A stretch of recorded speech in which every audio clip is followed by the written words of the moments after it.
The Canadian government continued to use Chinese surveillance cameras after they were banned by the FCC due to security concerns. The Hikvision surveillance cameras were revealed to be in use at dozens of federal ministries and crown corporations, including the Justice Ministry and Infrastructure Canada. What could possibly go wrong? The surveillance cameras were banned by the American Federal Communications Commission, the FCC, under 2021 law, the Secure Equipment Act, or SEA, which is meant to counteract the national security threat posed by telecommunications equipment accessible to the Chinese government. A recent appeal of the ban was unsuccessful after the U.S. Court of Appeals for the D.C. Circuit ruled the FCC acted within its authority. Now, the FCC order banning the company's equipment said it applies when used for the purpose of public safety, security of government facilities, physical security surveillance of critical infrastructure, and other national security purposes. So in a normal world where we live in a grown-up, fully functioning country where Canadian policy and politicians aren't bought and sold on the daily by CCP influence, Canada would have done the same and banned the easily compromisable spy cameras from government offices. But we are not a grown-up country, and the Liberals did not do that. In fact, in many government facilities, the cameras are still in use or were very recently, like just weeks ago, removed. One agency, the Canadian Security Intelligence Agency, yes, CSIS, would not say if they still use the Hikvision cameras. Now, the data about the continued use of the Hikvision technology was made available through an order paper question posed by Bloc Québécois MP René Villemur, who asked which agencies had used the cameras and which ones still have the surveillance equipment installed.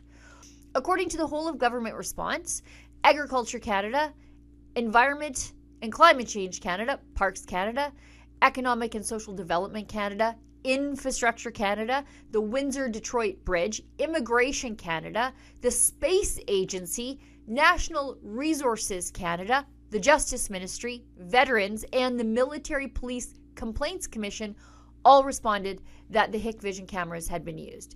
The Bank of Canada, the Canadian Mint, the CBC, the Canada Border Services Agency, the RCMP, and Transport Canada all used to use the cameras but don't use them anymore. The chief bureaucrats for the cabinet, who routinely get high-level security briefings in the Privy Council office, just replaced their Chinese spy cameras on April 16th, just a couple of weeks ago. Other departments say they don't know if they have the cameras at all, while some other departments like Health Canada and the Public Health Agency of Canada say Public Service and Procurement Canada, or the PSPC, will answer the question for them. However, PSPC says the department doesn't purchase the cameras, and that's up to the individual departments and agencies to do so for themselves. So who is buying and installing these things? How are they getting installed? And who's on the lookout for security issues? Shockingly, CSIS refuses to answer if the spy agency has the Hikvision tech installed. It seems like Prime Minister Justin Trudeau really doesn't take Chinese spying all that seriously. But I'm not even sure the Chinese really need to spy on Canada at this point. They could just throw some money at the Trudeau Foundation, spread disinformation freely against Conservative candidates, which ends up being amplified by the Liberals in the Prime Minister's office during campaign periods. They can bully some other Conservatives right out of the Chinese consulate in Toronto. Oh, and they can truck in foreign students to vote for the Liberals in nomination ridings without consequence. It came to light at the public inquiry on foreign interference that during the 2019 election, the Prime Minister's Department, the PCO, detected disinformation about Justin Trudeau in an article circulating on Facebook. The Prime Minister's Department asked Facebook to remove that article because they said it risked threatening the integrity of the election. By contrast, when the Prime Minister's Department was asked about the disinformation targeting you and the Conservative Party that was circulating on WeChat during the 2021 election, and why they didn't ask for that disinformation to be taken down, A representative from the Prime Minister's department said dismissively, quote, "The content would likely only reach Chinese diaspora readers," end of quote. What do you make of that explanation, and what does it say about how this government operates?